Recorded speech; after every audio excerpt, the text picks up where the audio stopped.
دار ہو جاتا ہے، لیکن فیض آباد میں 8 لاشیں گرتی ہیں، لاہور سے لے کے کراچی تک، بلکہ کراچی سے لے کے وزیر آباد تک 34 لاشیں گرتے ہیں، حویلیاں میں 4 لاشیں گری ہیں۔ پھر چوتھا شہید ہمارا علی حیدر بھائی دنیا سے رخصت ہوا، نہ میرے پاکستان کا عدل بیدار ہوا، نہ میرے پاکستان کے سپریم کورٹ کے بیٹھے ججوں کے ضمیر جاگے، نہ میرے پاکستان کے کسی جج نے دھمکی دی اگر تم نے 24 گھنٹے میں FIR نہ کیا تو میں تمہارے خلاف ایکشن لوں گا۔ میرا اتنا سوال ہے، ایک مندر کی دیوار گرے تمہارا دل بیدار ہو جائے اور لاشیں گرے، ایک نہیں 2 نہیں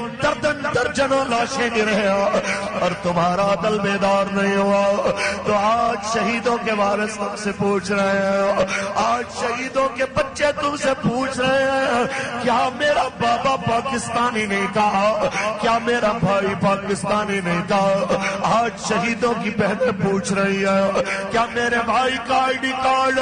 پاکستانی تسلیم نہیں ہوتا تھا؟ آج علی حیدر شہید کا بوڑھا باپ تم سے سوال کر رہا ہے کہ میں چکی چلانے والا بوڑھا بابا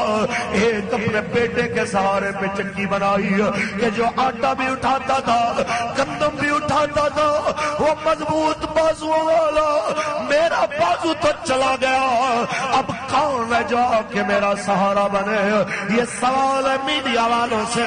آج کوئی کیمرہ لے کے نہیں آیا، آج کوئی نہیں آیا پوچھ رہے ہو ہاں آپ کو بابا کے بغیر کیسا گھر لگ رہا ہے؟ آج کوئی لیڈیز جناب اعلی کر نہیں آئی جو علی حیدر کی بہنوں سے پوچھے تم 8 بہنوں کا اکیلا بھائی رسول اللہ کے نعرے لگاتا ہوا بے جرم و خطا مارا گیا، بتاؤ تمہارے سر پہ ہاتھ رکھنے کے لیے حکمرانوں میں سے